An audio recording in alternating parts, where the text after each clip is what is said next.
So, how do I get my mind right?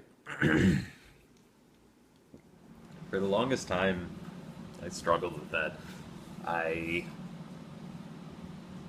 up until about the age of 18, I always had huge emotional problems.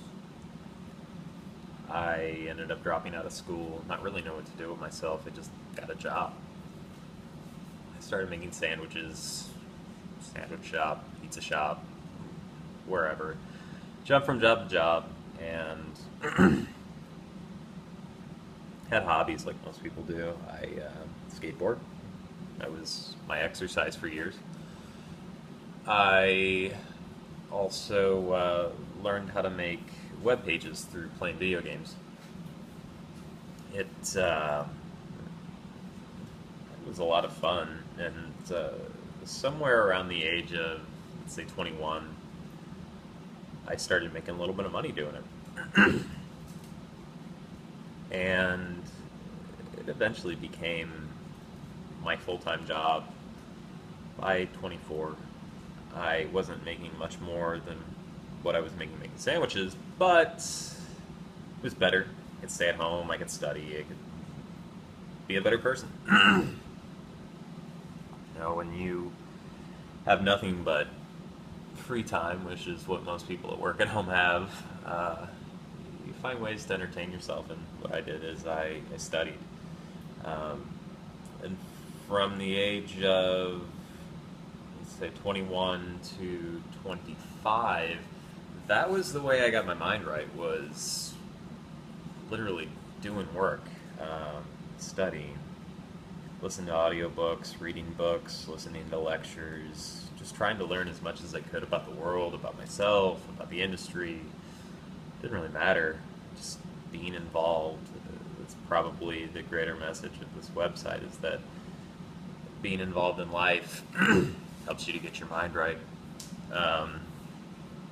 But from the age of 25 to 30, I've been experiencing new issues. So you get the job, you work hard, you meet somebody, you end up in a dedicated relationship for a number of years, and you transition to a new point in your life. So now I'm no longer the boy who likes to skateboard and go out and do whatever. I'm the man who has a job and has responsibility. So that takes away from the free time, and you no longer are able to invest in those things that you once considered so important. And when that started happening to me, I started noticing new things. With work, I started experiencing issues with anxiety, and it's hard to say whether or not I've had these anxiety issues all along, and because of the change in my lifestyle, becoming more of a sedentary lifestyle, whether I'm experiencing it in a different way, but it has a great impact on my life. So eventually I sought help from my primary care, and they had me taking medication, and it helped, but it wasn't perfect. So there were a lot of skills that I still had to develop. Being mindful, being more present, being in the moment. When you're getting ready to have that negative reaction, recognize that this may not be how you want to be treated or how you want to be perceived. If you're able to pull that back, it's a moment's getting your mind right. But the greater idea, I guess, is that recognizing when you're starting to get out of control and deciding to make a change. So myself, for the last several years, I've been going through the medication and trying to pinpoint different issues in my health. One is this cough that I've had for years, and I thought it might have been a thyroid issue, and I do have a little bump on my thyroid, but it turns out it's nothing. I'm perfectly healthy. It's a tick. For those of you that don't know what ticks are, involuntary movements or vocalizations. Uh, More specifically, Tourette's. Just saw a neurologist recently, and that's what the neurologist thinks. I've been seeing a psychiatrist and a therapist for a while, and they both think that as well. And it's not what you think it is.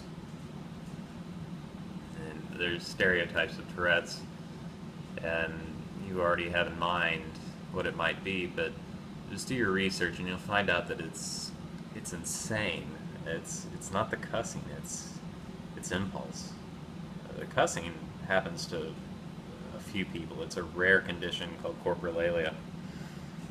But the average person with Tourette's suffers from just involuntary kind of jerks, or they might, or which you've probably heard me doing already, there might be sniffing, there might be other things. I've been suffering from increasing tics, and they just keep getting worse. And the way I'm getting my mind right with that is recognizing that this is something completely out of my control, and for the most part, at least for me, it's funny. I could certainly be ridiculed by people for this out in public, but these days, another part of how I get my mind right is surrounding myself with people that are understanding, they're trustworthy, good people. I don't know. As bad as it can get, you can always rely on the people that surround you, whether that's a compassionate, understanding partner or some friends that are willing to engage, share new experiences, and share important events in their life. Maybe that'll help you.